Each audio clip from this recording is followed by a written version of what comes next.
Right, good afternoon, everybody, and welcome to councillors, media and staff, and to anyone who might be watching this on live stream. So this afternoon we're going to be considering the submissions to the Responsible Freedom Camping Bylaw, and we've got a number of people who are coming in to make submissions, and we've also got non-verbal submissions as well to be considered along the way.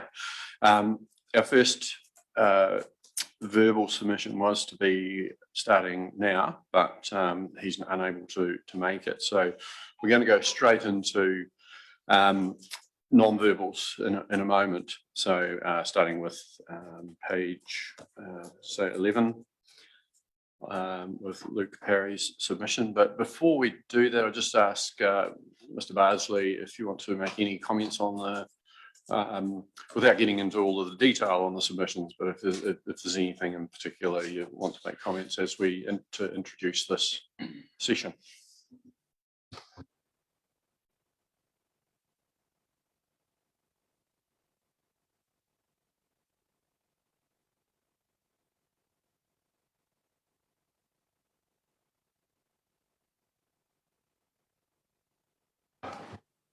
Oh, sorry. As I said, we had 16 submissions, 5 wish to make verbal and the rest non-verbal. The main concerns for people were around protection in the Lake Auhau area, and there are a number of submissions in relation to the Kakanui river mouth, and also around the self-containment certification standards that we have in our bylaw. Okay, thanks for that. So, councillors, if we can go to Mr. Perry's submission to start with, and just happy for councillors just to give any commentary along the way of anything in particular they wish to note. And yeah, just as you're going through, if just refer to the page number that you're talking about if there's particular references within that. Councillor Tavendale. Just around his comments about the Kakanui river mouth, and I see we've sort of put some comments in saying around what's Lynn's ownership and what's council ownership. Would love for us to have a wee look further into what portions of Cobblestone Road council does have the ability to manage, and also what our ability to manage the unformed road around that area is, because I don't want us to be coming back with a blanket no, there's an issue there that's been raised a number of times. And I think it's bigger than this is just Lynn's land. We can't do anything here. Sorry, through the chair, Cobblestone Road is one of the areas that we can control. And also, just as you get to the end of Cobblestone Road, there's the unformed road, which is Waitaki District Council. We have signage there, which advises people that it is freedom camping area and that they can stay for a maximum of 3 nights. Once you move beyond that towards the spit area, that's where it becomes Lynn's, and we don't have any control over that. But there is an area there where people can freedom camp. Just in response, and I guess we've got people here calling for us to restrict or to not allow freedom camping on that site. So it'd be good to understand when we come back and deliberate what our ability to do that is. There's certainly been a lot of wildlife that's been raised by a number of people that's in that area, so I think that possibly gives us grounds to look at a ban on certain areas in response to submissions.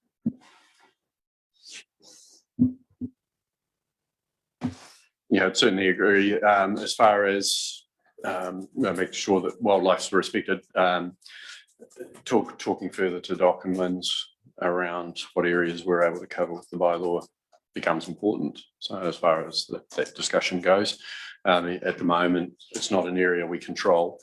Once you get past our immediate, the road and the whatever else we might have there. So we need to look at what the legal situation is there. Okay, any other comments on Mr. Perry's? Okay, if we go then to submission number 13 on page 17.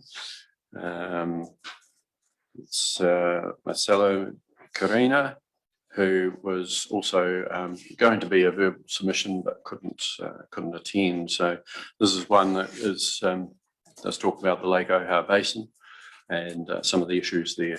So, Councillor Tavendale, comment from you. Sorry, just me again. Just around the Lake Ohau, because it's been also raised in a number of submissions. It would be really good to have an understanding of what areas it's allowed up there. Because obviously fire, which I can understand the residents having a real deep concern there, is something they're worried about. So if we can kind of understand what the status quo is at the moment and where we may be able to move on, that would be awesome. Ms. Barsley, do you have any comment on that one? Through the chair, Lake Ohau, in terms of the restrictions, is the township itself is a restricted area, as is most of the township areas throughout the district.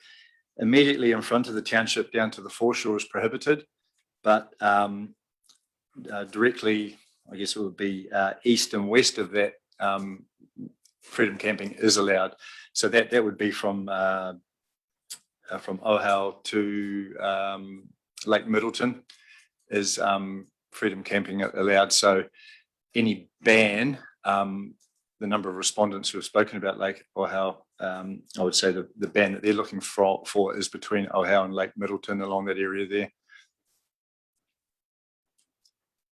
Just to get an understanding of what it means, if we do look at adding new areas for a ban, obviously we've gone out to talk to our community at the moment as the status quo. Would we need to re-engage with the community, in your opinion? Through the chair, I don't believe so. I think it's been raised by at least 2 or 3 of the submitters as a area of concern in regards to the fire that we had there recently, and that they believe that there's the risk still exists even after what has happened there. And we would, as part of the recommendation, we would be able to change the designation of that area to a prohibited area. Councillor McRoby. Yeah, thank you, Andrew. So what you're saying is that if we were to close those other sites and focus only on the Lake Middleton area, that would be a more acceptable solution than having them scattered around the foreshore. Is that what you're kind of saying? Yeah, it would obviously be a lot easier for us in an enforcement capacity to have a designated area rather than having stops and starts all the way around the lake. But obviously in the vicinity of Ohau Village, that's where the main concern would be, especially with the fires that were there recently. Councillor Walsing. Yeah, just a question, Andrew, on that point. In terms of dock, like the comments here about the one of the site at the Ariri Bridge and also Lake Middleton, aren't they both controlled by dock? So what authority does council have over what is a dock site? Through the chair, unfortunately, none. But Ariri Bridge, for instance, during the freedom camping season, where we had our ambassadors, we kept an eye on it for dock, just providing education and information for them. But obviously we don't have the capacity to do any enforcement there. DOC have their own enforcement in regards to that, but wasn't as proactive as what we were doing in regards to our freedom camping ambassadors. Just follow up, but going back to Lake Middleton, you were talking about there, Andrew. The council, we ceded responsibility for Lake Middleton campsite to DOC 2 or 3 or 4 years ago. So wouldn't the same things you mentioned about Makariri would apply Middleton as well? It's outside of council's control? Yes, that's correct. But like I said, we try to help out by just providing guidance and education for the campers that are there, because they inevitably move into our areas as well. And we don't, whilst we can't do any enforcement on DOC land, we can certainly provide education and give them advice and guidance. Okay, anything else there, councillors? No? Okay, if we go through to next one, I believe is on page 59, and that's Darren Totari. So any comments from that one? Again, just looking at the Kakanui River mouth. Okay. Right, the next one, Joy Bradley. And just someone who thinks that things are working pretty well at the moment. Yep. So these rules is part of the non-verbal section. So they're just one following the other. Councillor McRory. Question there, Andrew, the self-contained rules are set by central government. Is that correct? Through the chair, it's a little bit of a tricky one. The standard itself is a voluntary standard, but through section 11 of the Freedom Camping Act allows councils to make a bylaw in regards to freedom camping. And through doing that, we are able to adopt a standard into our bylaw, which then becomes enforceable.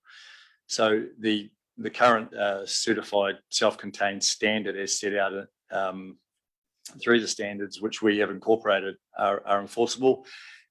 There are changes coming. Central government put out a discussion paper earlier this year, which a lot of the councils and obviously people, interested parties have submitted on. So the changes are in regards to the self-containment rules and about where non-self-contained vehicles can camp, such as one of the suggestions was in the area where there are toilets. So currently out in Kakanui at All Day Bay, we have facilities there for the public to use. And under some of the suggested changes is that non-certified self-contained people could camp there because there are toilets available. Now, those are just suggestions at the moment, and central government will look at those submissions and then look at adopting, at some point, look at adopting their self-containment rules into the actual act itself rather than it being a voluntary standard. Hope that makes sense. So in our case, when we're adopting our bylaws, how do we tie our bylaw into with what might come from central government? If a directive comes from central government and there's a change to the Freedom Camping Act, then by default we would have to amend our bylaw to capture what the standard is. Like if the standard becomes an amendment or comes into legislation, then we would still be able to encapsulate that in our bylaw, but we would just change the wording. Okay, thank you. Councillor Tavendale. To future-proof our bylaw, because presumably if we have to change the wording in the future to our bylaw, then we have to actually go through a process around that. Are we able to basically tie it to whatever the government legislation is, allowing the change to happen within the current wording of the bylaw, if you get what I mean? Yeah, through the chair, I would have to get legal advice on that, or one of our policy specialists to actually look at how we would incorporate that into our bylaw once the central government direction has come in regards to changing that. The name of the standard may change, so then therefore everything that's in our bylaw that references that standard will then be by default have to change anyway. Yeah, I mean, if we can, that would be great. And whether there's a reference to, the national standard for self-containment or something like that, which aptly describes it without saying exactly what the name might be. But something like that, which may be easily understood. I was going to say the New Zealand Motor Caravan Association submission has attached some legal advice which covers some of that, which looks like it may have some options from what they've put through, so it'd be worth looking into that in detail. Yes, through the chair, they've actually been quite helpful in terms of the interpretations and the way it can be employed from Simpson Greason, I think it was. Okay, thank you very much. I think we've got Mr. and Mrs. Fulton here. So we'll just welcome Bob and Mary. If you'd like to come over and take a seat over where Andrew's just vacating from. And we look forward to hearing your submission. So welcome along, and thanks very much for coming along. Just as you speak, Andrew's giving you the instructions on the microphone. Okay, so welcome, and the floor is yours. So just press that button when you're ready to go. Well, kia ora, and thanks for the opportunity to come and talk to you. Bob and Mary Fulton, we're the owners of Lake Benmore Holiday Park near Marama, and as we asked Andrew, we'd like to have 10 minutes to talk to you this morning, or this afternoon.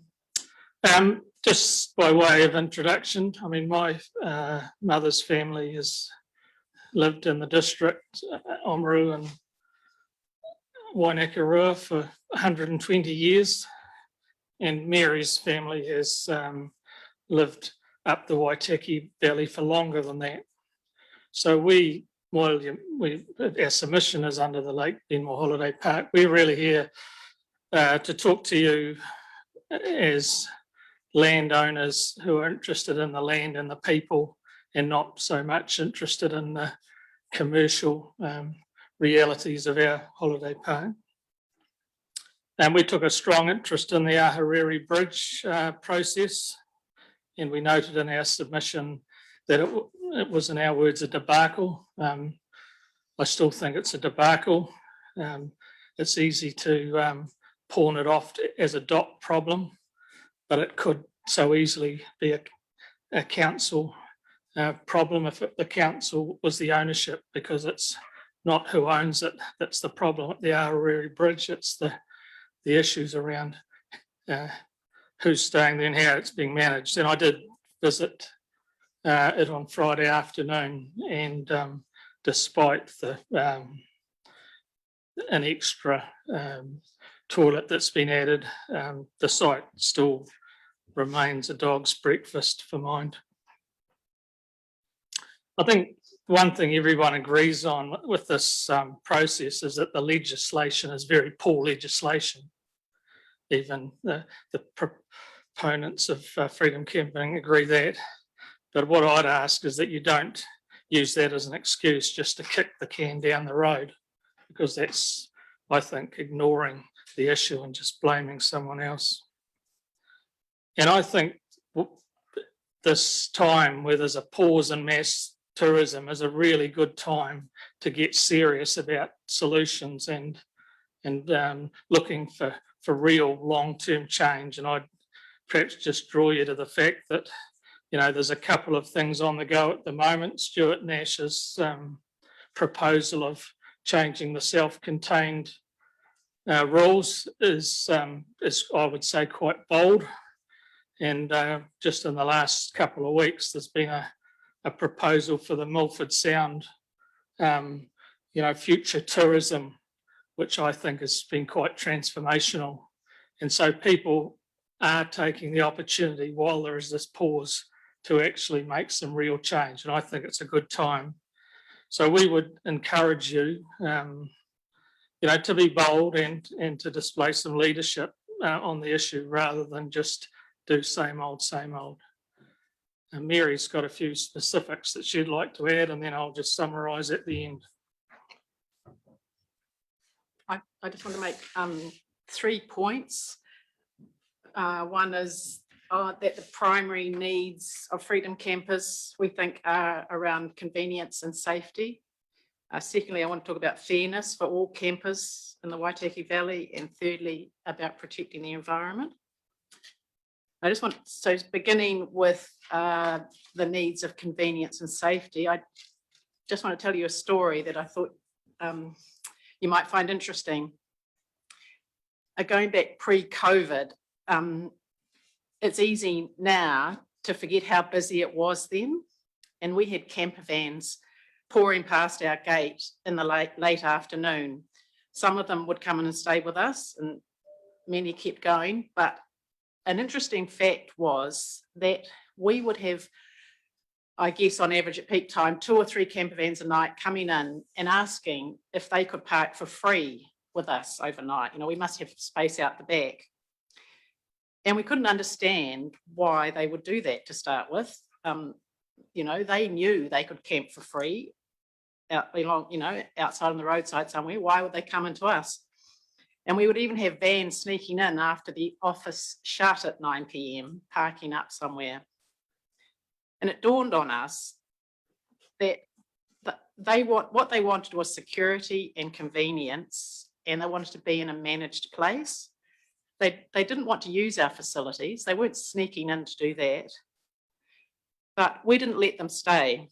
We don't people coming in for free. So we either moved them on, or if we found them and the next morning, we charged them. And it was an uneasy situation, and it was a crazy situation, and we felt sorry for them. And we also felt that we weren't being hospitable to visitors in our valley. So we feel that the proposed bylaw is inadequate as it doesn't meet these primary needs of the Freedom Campers.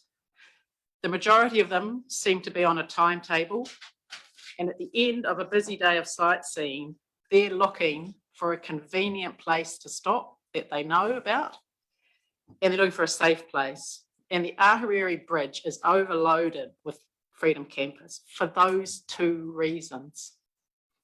And in effect, it is a camping ground. NZMCA are saying that it's a New Zealand tradition to be able to camp free almost anywhere. And while that may have applied or may still apply in remote places, we do not think that it's ever been a New Zealand tradition to camp on the roadside, in gravel pits, in the back streets of our towns. And the NZMCA popover parks around the country seem to be filling a need as convenient and safe places to park. My second point is around fairness. We feel that all the campers in the Waitaki Valley should be treated fairly. And one, there is already an excellent system of user pays. And if we're unable to charge Freedom Campers a fee for actually camping, then we should look at actually charging a fee for the dump stations, the rubbish, and the enforcement. And there's a second issue about fairness that we think needs to be managed, and that is the tension between Freedom Campers and those who do pay for camping in the Waitaki Valley. And it's a sad fact that there are a lot of people who see Freedom Campers as second-class citizens and a scourge. And we think that's an issue that's something that needs to change. And lastly, we must protect the environment in the whole of the district. It's not just about the coastal bit where maybe there are more hot spots. Amenity means a desirable feature. And we believe the desirable features of the valley, scenic and egalitarian, are reduced by having permissive freedom camping rules. Thank you. Right, I'll be quick. So just a quick summary. We have a strong view that ratepayers should not be subsidising freedom camping, and also believe the majority of ratepayers would share that view. I think your proposed bylaw realistically is it's almost impossible to enforce it from a resourcing point of view, a cost point of view, and a geographic point of view. We've suggested some solutions, and interestingly, we just stopped on the way down at the Awamoko NZMCA pop-up park and noted that there's an example of a place for the princely sum of $3 per person per night. Maybe there is some sort of answer in amongst that. So I guess in conclusion, we would just ask that you're a bit more bold and transformational in your changes than what is there today. Thank you for the opportunity. Thank you very much to you both. You raise a lot of good points, some interesting ones amongst them. Definitely the Ahuriri area, the Ahuriri Bridge area there is not under our control, and our bylaw that we have can only have power over areas that the council controls. So hence our roading and our reserves, etc. So that's a challenge. It's not to say that we can't partner with different agencies, and we certainly partner with DOC and LINZ and Mackenzie District Council and ECAN on some of the activities that go on, and that's helped us to introduce ambassadors to some of our areas. So one generally based on the coastal Waitaki, one based inland, and that's helped with the education side of things and actually helping to move people on to where they can stay. That's not always free, which is something that they do, too many are looking for, but it's trying to get it somewhere that's low cost and achieves the safety and the element of control around looking after the environment, etc. that we're looking for. So anyway, that's a wee bit of feedback. Councillor Tavendale. Just around, like you mentioned that you don't see ratepayers subsidising freedom camping, and I know ratepayers already subsidise the camping up the lakes on other sites because it costs a lot more to run that than it does actually bring in. And I guess that I question whether or not, and I wonder whether you're looking for council to be managing freedom camping sites and things, because I think the cost, if you're only taking a few dollars, is going to well outweigh what they're going to bring in. And so I just want to understand a bit more about where you think council's role is or isn't there.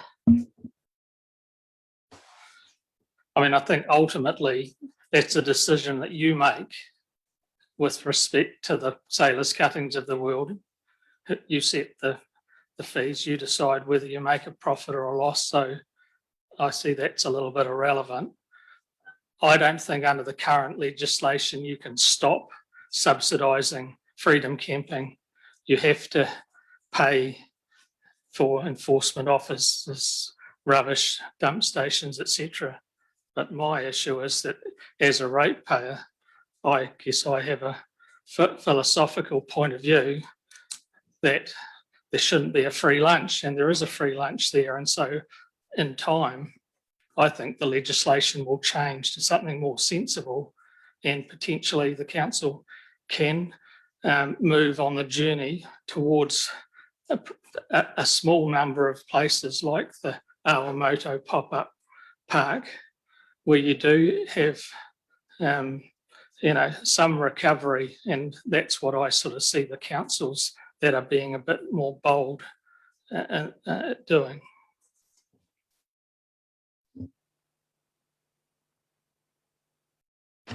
Thank you, Mayor Chair, and thank you for the submission. I'm just trying to get an understanding of your solution in relation to a point you make elsewhere. The solution is to have a chain of designated freedom camping areas, which would be free, although you just said you don't want a free lunch, and everything else would be off limits. Well, my understanding is that's what we've got now, but I guess what you're saying is it's not adequate or sufficient. Is that correct?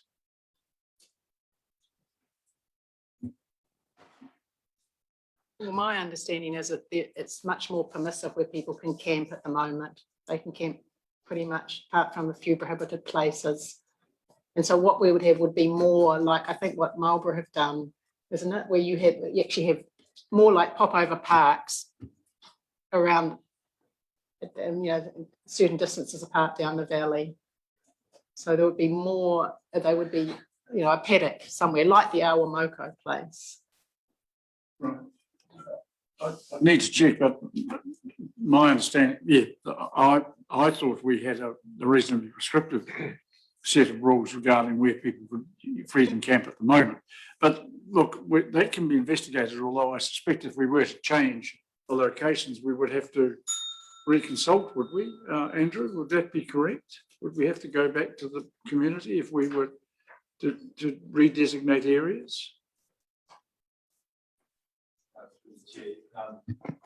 We probably would, especially if there were areas where people were concerned about the impact of freedom camping on those areas. we would have to have a good look at what they are and what people's feelings were about them. Obviously, some are more sensitive than others. We have to look at what the conditions in in the Freedom Camping Act allows us to do.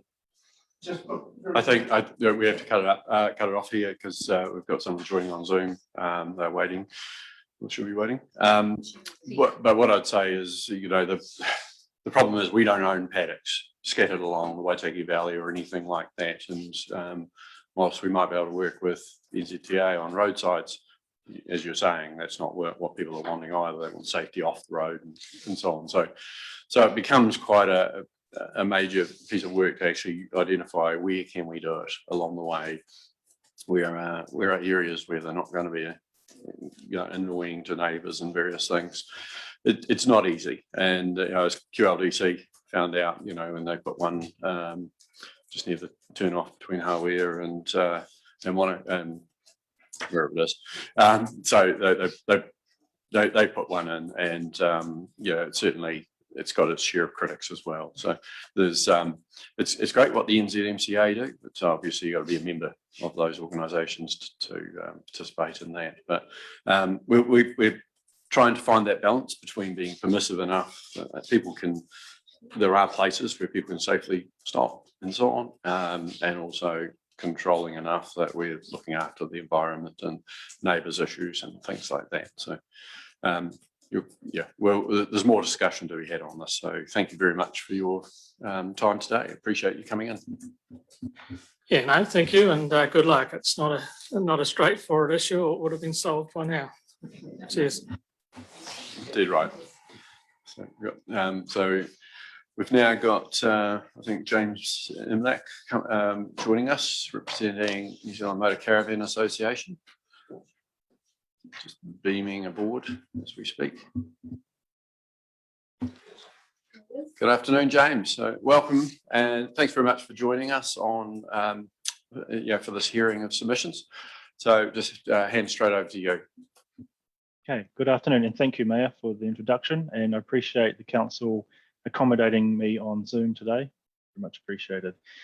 I'm going to take it that the council have read the NZMCA submission, so I won't go through all the points that we've made, but I just wanted to touch on a couple of key issues for us that we'd like the council to take into consideration. The first point is that, as we note in our submission, we don't agree that the council has the ability to prohibit or restrict, in this case, freedom camping outside of residential properties to protect their sight lines. We're pretty confident in that approach from the advice and the work that we've done on bylaws over the last 5 years since council adopted its initial freedom camping bylaw. And the council might be aware that we are in the process of seeking a review on another council's bylaw for similar reasons. So we think the council should have a re-look at whether that restriction is appropriate under the Freedom Camping Act, or even if it's even necessary now, given that we are operating in a slightly different environment to when we were back in 2016. I am aware that the current bylaw has provision for freedom camping outside of residential homes if the homeowner gives permission. But that clause is a little bit ambiguous, and it doesn't suggest to us that that includes whether a vehicle is parked out of someone else's property. So do you have to get permission from more than one homeowner? And what we have noted is that the council signage makes it very clear that responsible camping excludes parking outside of driveways, so it doesn't actually give any recognition of that potential exclusion. And we note in the statement of proposal that council's made it pretty clear in that proposal that the restriction would certainly prohibit freedom camping in front of residential homes if it's in front of their sight lines. So yeah, it's a bit of a concern for us that the council's continuing down this track, and we have provided the council with some feedback, direct feedback from our members as to why they do enjoy freedom camping in urban areas. And from our experience, we're not sure the issue is as great as the council might think it is. The other matter we'd like the council to consider quite carefully is sort of the blanket restriction that's applied to all of its reserve land. And I do note that under the Waitaki Reserve Management Plan, the council does have the discretion to allow freedom camping on reserve land. So we think the council should have a closer look at that and determine whether there are some reserves in the district that would be appropriate for freedom camping, taking into account what the Freedom Camping Act is trying to enable. The reason why we're asking all councils to look at the way that they manage freedom camping, not just under the Freedom Camping Act, but under the Reserves Act as well, is to try and get some consistency. From a camper's point of view, it's very difficult for them to know whether or not they can freedom camp in reserves if councils rely on multiple statutes to regulate that activity. And so the final point I just wanted to make is that it wasn't clear to us, and perhaps there's more information available that just wasn't made public, but it wasn't clear to us that when the council undertook this review, that they went back through all the restrictions and prohibitions and determined whether those were still necessary, or whether the council's just gone, right, we want to roll this over for another 10 years. Let's see what the public thinks. In our view, and this is a reason why we've challenged Queenstown's bylaw, we think the council has to go through and do that assessment just to determine whether those existing restrictions and prohibitions are still necessary, appropriate and proportionate in line with the requirements under the Act. That's all I've got to say. I'm happy to take questions. Thanks very much, James. And yeah, this is, our thinking behind the bylaw is that things have changed for the people in Waitaki, and once we brought that in, it's brought a lot more calm to the community, shall we say, when there was actually a wee bit of control about where ones could park. Just first of all, a question for me: how large are the vehicles that NZMCA members might be travelling around in? The vast majority would be around 6.57 metres long. The typical motorhomes that you see on the road. How large can they be? What's the largest ones? Yep, you can get, so we've done a bit of research on that. So about 1.5% of our members travel in what we call fifth wheel caravans. And with the tow vehicle included, you can get easily over 12 metres long. Right. Yeah, that's probably the largest. That's one of our concerns, is who wants that parked in front of their house for 3 days if they don't even know the people necessarily. So anyway, we're trying to find that right balance overall. So things have changed in that we don't have the international visitors in the same numbers. We don't have the same juicy vans and so forth, creating the problems that they caused. But it is still about allowing the people in our district to still enjoy their own homes as much as possible. Oh, look, I understand. That's a good point. What I'd say to that is the council would no doubt have other bylaws or rules that would restrict heavy vehicles from parking in certain residential areas. So I'd say, look, if a motorhome that's 7 metres long is permitted to park outside their friend's place or outside a residential property, what are the different effects from them just parking versus sleeping for 1 or 2 nights under the current restrictions in the bylaw? Is that going to have a significant effect on that homeowner? And the other thing I'd like to point out is I'm not convinced that the council is going to find itself in a position where you're going to be inundated with motorhomes parking in front of residential homes. I mean, it would be useful to know if you've got any data or stats that said that was an issue to begin with.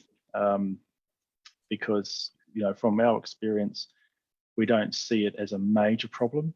And where it has been a problem, councils have been able to deal with it through other rules they've got. You obviously haven't been to Waitaki and seen the attractions of even our urban areas, James. Anyway, now we're going to pass over to Councillor Taverdown.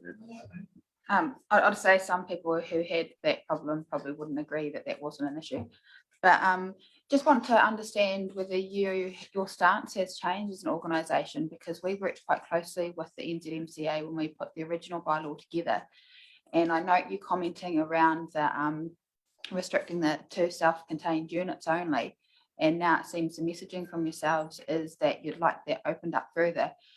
We very much got that message incredibly strongly from your organisation, that that's the direction you wanted to see us go in. and it was pushed back on a number of meetings, and it seems to have done them about turn. Do you want to comment on that? So are you referring to where we've talked about allowing families in tents to potentially freedom camp? Rather Yes, than just, that was yeah. something your members were very against when we first put the bylaw together. Well, back in 2016, we were supportive of the council's bylaw that restricted freedom camping in vehicles to self-contained, certified self-contained vehicles. Since then, we've done a lot of work with local government New Zealand and a lot of other councils. And I'd say that we've received quite a bit of feedback from other councils who don't necessarily agree with bylaws that only allow freedom camping in self-contained vehicles. Where we're coming from is that we've had a lot of feedback from Kiwis especially, who like to go freedom camping in their tents and they still want to be able to do that. And part of our submission is going back to council and saying, well, there are New Zealanders out there who enjoy freedom camping in tents, who are probably just as responsible with their waste. And because the council has provision to allow for that, and because one of its objectives, and I note one of the objectives of the bylaw was to ensure that there was a variety of camping choices available to visitors, we're just suggesting that, you know, there may be an opportunity to have a revisit your bylaw and see if you can provide some sites for New Zealanders who like to go freedom camping in tents. Don't think you should confuse our messaging to say that we want the council to open up the whole district and bring back the issues that it was trying to deal with at the beginning. Thanks, James. Councillor Wallstein. Yeah, thank you, James, for your submission. Very interesting. Some good information supplied. Just a couple of points to question you on. Since COVID, there's been a big change in our freedom campers. The majority nowadays are Kiwis, New Zealanders. There's been a huge upsurge in the sale of caravans, motorhomes, etc. So has this made any changes from previous years in terms of the economic benefits of freedom camping for the areas where people go and camp? And secondly, as you say in your submission, a common misconception that freedom camping is an activity that is not appropriate in urban residential areas. It must be confined to more remote places, out of sight, out of mind. Just my question in both cases, do you think the change from perhaps mainly foreign freedom campers in the past to now virtually majority Kiwi freedom campers has changed how those two factors are seen? Trying to understand the questions there. So just going back to your first point, look, there is a lot of research that's been done around the economic benefits of freedom camping. If the council doesn't have that information, I'm happy to forward it to the staff to share it around after this hearing.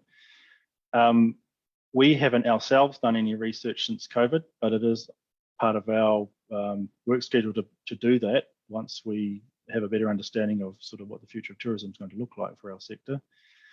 I'm sorry, what was your other question? There was quite a few points that were made. No, it was only two really, James. One was the economic benefit.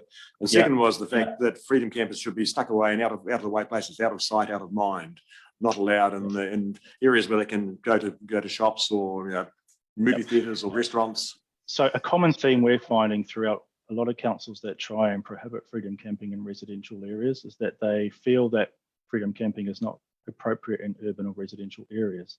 We're trying to challenge that thought and say, look, there is certainly a demand for that.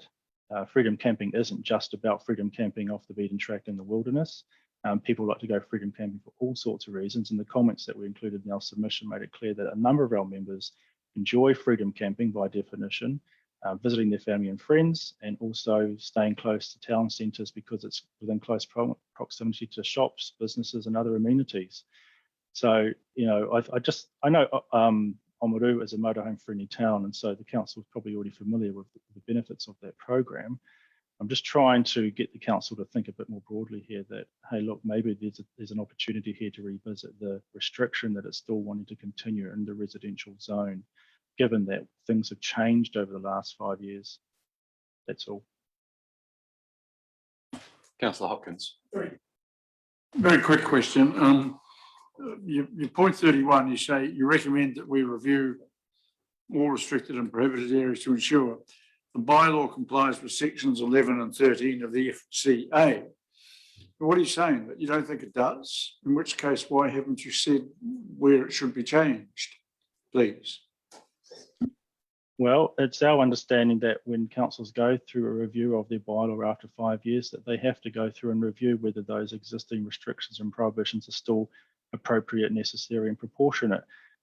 Nothing was provided in the statement of proposal or any other information that was sent to submitters to the public that shows that the council went through that process. Now, it may have done that, and I'm just saying that we didn't get provided with that information. So if it is available, great. If it isn't, we think that the council should go through that process. If it hasn't gone through that process, then how can the council confirm that it complies with Section 11 requirements? Because that requirement is to be able to demonstrate that those restrictions are necessary. I'm a little bit unsure why the question needs to be raised, because it's pretty clear to us that when you go through a bylaw making process, you've got to be able to justify the decisions. It's not just a simple case of rolling things over for another 5 or 10 years. No, thank you very much. We've got our next speaker a bit overdue to speak, but thanks very much for joining us, James. We do appreciate the work that the NZMCA does, and we do appreciate your members coming and visiting us, and I'm sure they appreciate coming and visiting us as well. But thank you very much for taking the time for your submission, and we'll see where we get to after this. Thank you. Thank you. Thank you. All right, councillors. Next, we have Lindsay Rusbatch representing Craze from the Kakanui Ratepayers Improvements Society. So welcome, Lindsay. So yeah, just when you want to speak, you just got to push the silver button on the right in front of you there. So just on the, you see the one? That's the one.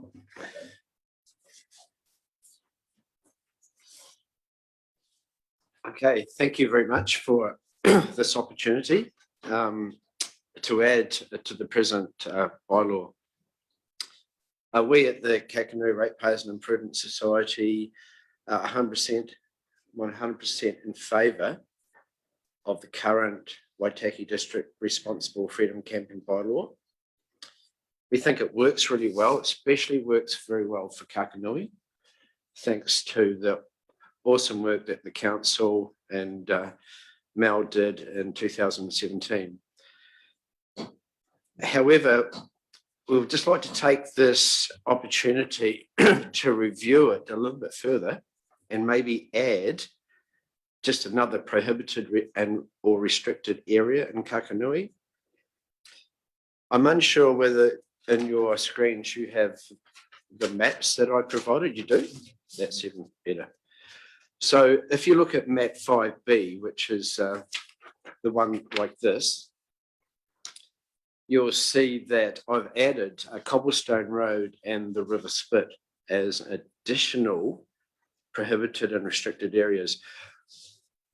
We just want you to consider this, that's all. We're not saying we want this regardless, it's just more of a proposal, and seeing its review, we thought it was a good time to do this. So why do we want to do this at all? There's two reasons. We believe that it's not responsible freedom camping if you're camping in a native wildlife habitat. Now, at the moment, there's about 11 species of native birds living on that spit, and they are breeding and roosting there. So there's really not a lot of room left there for campers and vehicles and dogs and fires. After the flood, the spit was reduced in half. And so it's really compressed what's happening there. Kakanui residents walk everywhere. Out-of-towners tend to want to drive everywhere. And the out-of-towners with their big four-wheel drives, they're driving all over the spit, even though there's no roads. it's fair game to them. It's almost like they think they have these rights to be able to do that. Because we're residents of Kakanui, we know it's a breeding and roosting area. We don't drive down there. We kind of have to, I mean, to us, it's a significant natural area, which we know that this council values. The second reason why we don't want that to be a freedom camping area, as it has been, is that we have a long-term plan as well. And that long-term plan is we don't want vehicle access on that spit because there are so many birds that roost there. Now, most of these birds, as you'd see from that list, are critically endangered. Some of them naturally endangered. And, you know, it's of value to us to not have them there, especially when we have one of the shags named after us. So the Caspian tern is actually called the Taranui. And so, you know, we have vested interest in trying to protect that guy, but driving on that spit and camping on that spit isn't conducive to that. Now, I know that what I'm saying here at the moment now about closing the ULR, the Unformed Legal Road, isn't part of the camping submission, but it ties in with our long-term plan. We want to stop all the vehicles driving up the side of the river.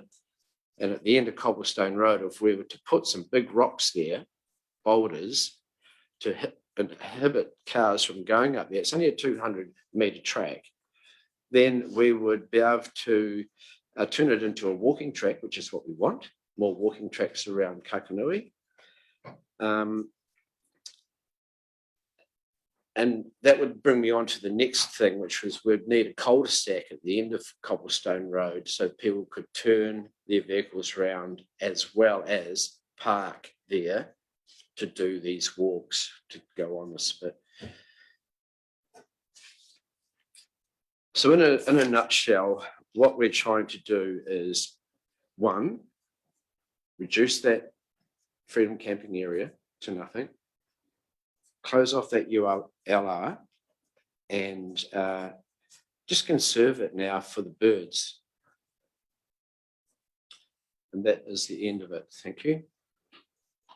Thanks very much, Lindsay. And thanks for the detail that you've gone into there. I think, yeah, one of the, first of all, there are a number of people who have submitted on not having freedom camping on that area. Our bylaw can only control what the council controls, but there are a number of things you've raised there. And I think, we'd want to talk to Doc around some of those, protection of some of those rare species or endangered species, and see what we're actually, what they would like to see there. I mean, is it a case of actually creating a situation where people can drive to the area, but actually they can't drive around the, where birds are breeding and so on. So I think we can have that discussion separate to the freedom camping one. As far as the freedom camping side of things, take on board what you've got to say there and what others have said as well for that area. So anyway, I think there's a number of different solutions that we'll potentially achieve, but it'd be good for us to have Doc's endorsement of that as part of what they would like to see, as well as the authority that's responsible for conservation of endangered species. So see how that goes. Anyway, councillors, any other comments or questions? Councillor Borstein? Yep. Yeah, thank you, Lindsay, for your submission. I'll just back up what Gary said to me. Your submission was more about closing road, vehicle access to the area rather than freedom camping. Freedom camping is only one part of the whole thing, isn't it? So, but anyway, I take on board what you're saying. Just a question: we had submissions from other submitters regarding wishing to be able to camp at Campbell's Bay, and that's been closed off by Trace. So, what's your response to submissions from people who want to camp there now, given there's brand new toilets and things that have been constructed? So, what's Crace's or your Crace's opinion regarding allowing camping at Campbell's Bay? Look, our opinion is the same as it was in 2016 and 2017. We don't want people freedom camping there. They can if they're a resident and they get a yellow sticker from our Kakano ratepayers, but there's other camping spots 4 minutes drive further south, and there's other camping spots at Mahino, which is 5 minutes away, and there's camping spots in Oamaru. So it's not so much an area. It might be a beautiful area, but it's not conducive to freedom camping, even though we have upgraded the toilets.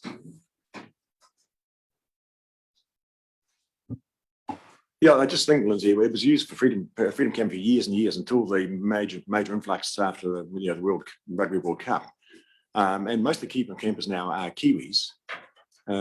So given the change in the camping demographics, I just wonder whether it's time for Christ to review their previous position based on those 2015, 16 years. Okay, well, we could bring that up at a meeting and we could review it. If that's what the council would like us to do.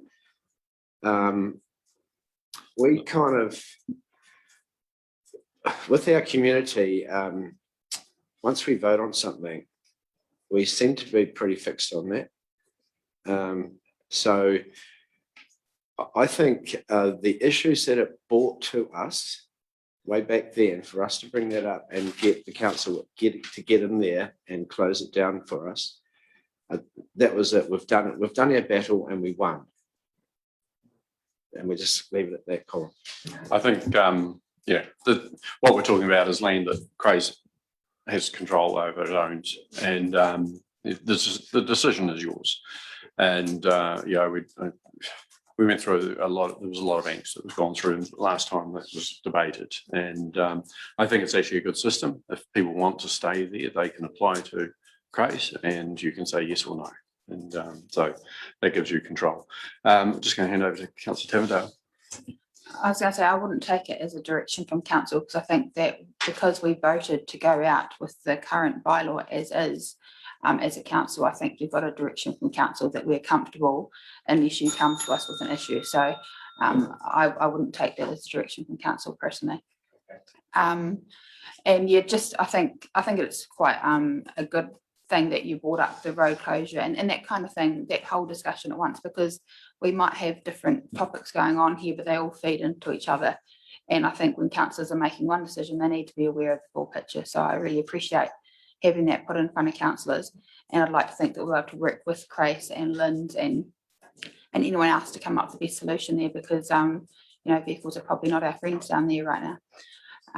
But yeah, thank you for that. And I just wanted to reiterate that I don't think that, when you've got council that have gone out with the proposal as it sits, we're comfortable with the proposal as a whole right now, unless we're told otherwise.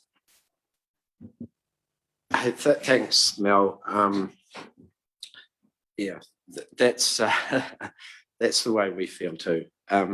We know that only part of this is the freedom camping review, but we feel it's a great forum to bring up a road closure that you guys can help us with, and then it alleviates us. Just remember, Kakanui residents walk everywhere, out of towners drive everywhere. Thank you. Thanks very much, Lindsay. Okay, councillors,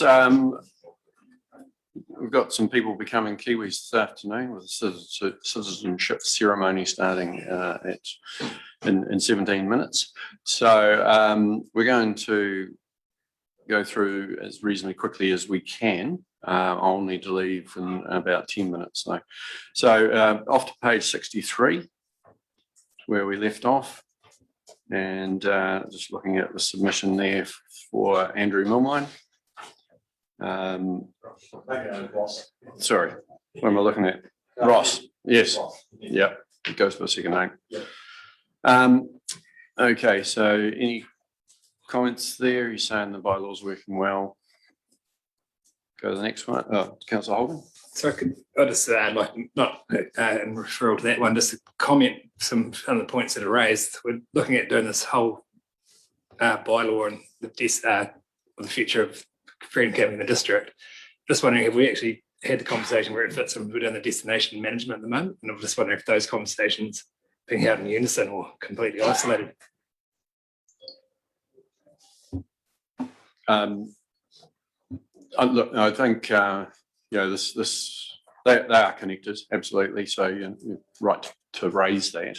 What we're trying to create is what we tried to have last time was a permissive enough bylaw that still allowed freedom camping to happen, but in a controlled way. And I think that's probably going to be as best as people can expect with the destination management strategy.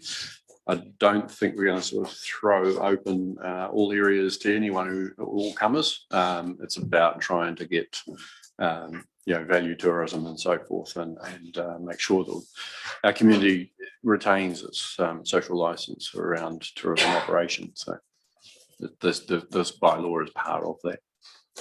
Anyway, if we can go to page 65, Steve Simmons' submission around talking about the Lake Ohau Village area.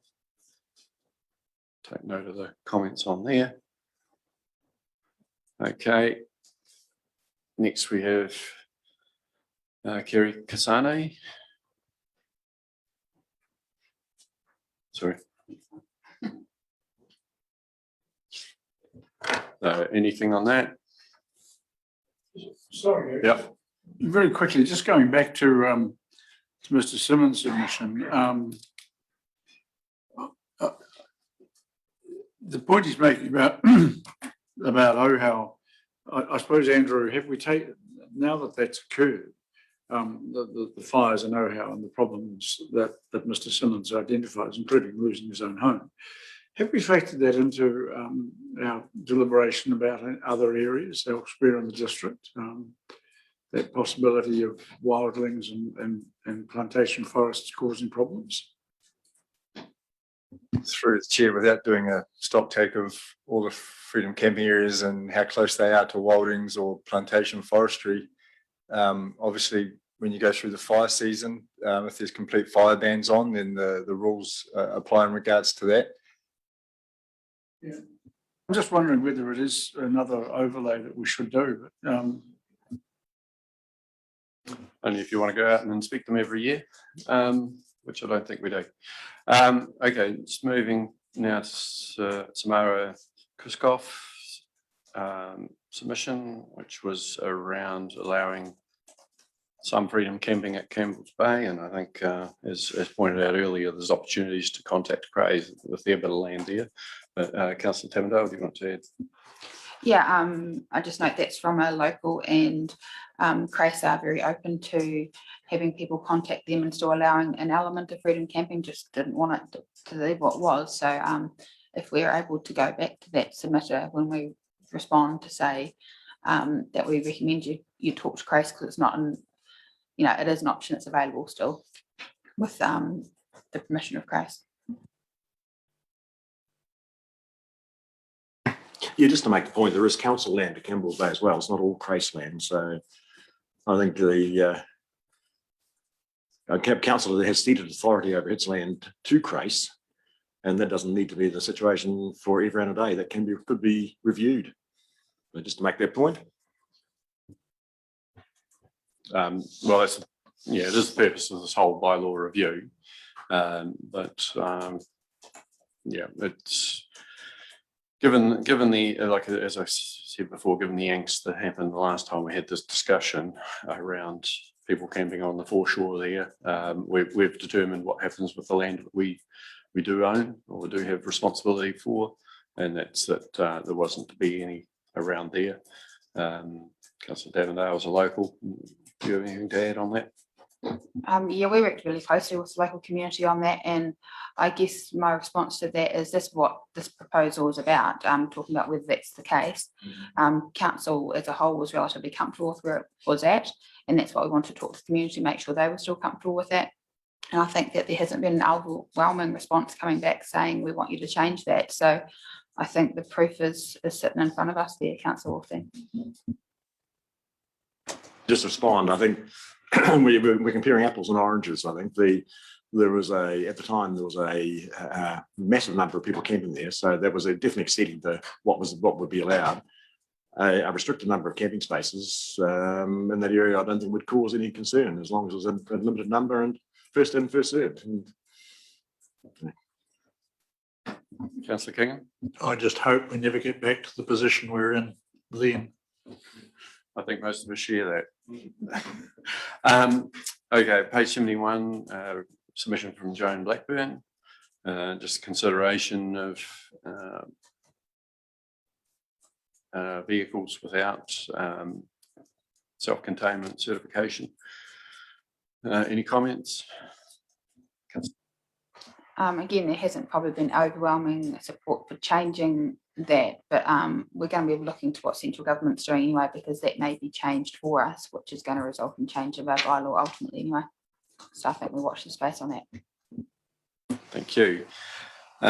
Page 73, Leslie Campbell. Just comments around availability of motorhome friendly sites. Councillor Hopkins. Yes, Mayor,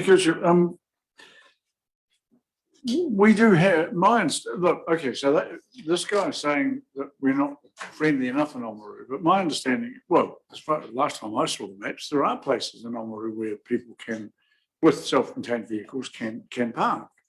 Maybe this is an issue where we're failing to communicate clearly enough what they or make available through various sources. What do you think? I mean, I haven't picked up any feedback from people saying there aren't enough places. This person seems to me to be anomalous in that respect. Is that a fair observation or not? Through the chair, I agree with Councillor Hopkins. It's certainly the first time this has been brought to my attention in terms of us not being camper van friendly. The NZMCA have a lot of information published on their sites on where they can and can't go. And when there is being an event held, we're contacted by them in order to make sure that they get either freedom camping exemptions or that let us know where they're going to be camping, which is usually at the showgrounds, something like that. Thank you for that. I am going to have to duck away to citizenship ceremony. So if Councillor Taverdale can take over. Not sure if any other councillors were intending to pop along to the Opera House for that one. But yeah, good to have one or two of you along there as well. Yeah. Okay. So it's all yours, Mel. Thank you. We'll move on to submission number 70, on page 75 there, Richard Savage.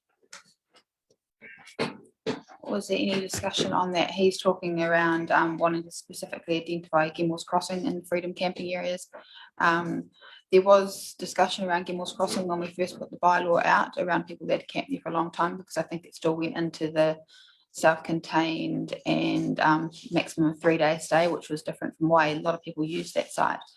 And that's where the exemptions came in that you spoke about, that people can apply in advance for exemptions to an area if they can prove how they're doing it in a responsible way. And so it's whether or not we want to get more information about tightening up on that or not. Councillor Hopkins. Yeah, Madam Chair, I share that view. I mean, obviously our officers will respond to all the submitters, but I think there are quite specific points raised in this submission, and I would just like to see a considered response, not just to the one regarding Gimmel's Crossing, but the others about Moeraki. I won't go through them all, but this struck me as a submission. I thought, let's give this the attention it deserves and respond to the specific points. I'd like more information, as I think you just said you would as well. I was comfortable with the level of information, but if you want more information on that, I'm sure we can have a look at Gimmel's as a study and get an idea of what officers suggest. I'm not sure that there would be a lot of community appetite for making a lot of changes there. I think there was enough pushback with it just being a restricted area, but we can certainly raise it as a point when we come back to talk to council so that we can make a decision on that and move forward. Right. Sorry, through the chair, Gimmel's is actually a designated freedom camping site with the signage there for your 3-night stay. and obviously the exemptions if they want to stay longer. Mr. Savage is our Freedom Camping Ambassador, and he's very familiar with the issues that we have had out there, and obviously we'll work closely with him in regards to solving those issues. And he raises some really good points in his submission, which I'll work with him in regards to discussing. Fantastic. Right, if there's nothing else on that submission, we'll move on to Chris Thorne, page 77. Just talking about being restricted to certified camping sites, so looking at a lot stronger restrictions. And I guess just my comment there would be that any restrictions we did put on at the time, we needed to have a lot of evidence to prove the reason for that, and we couldn't do blanket bans of things. We had to very much do an evidence-based approach. So it's not just a matter of saying we just want to add a whole lot more areas. Anything else on page 78? Right, on to June Anderson, page 79.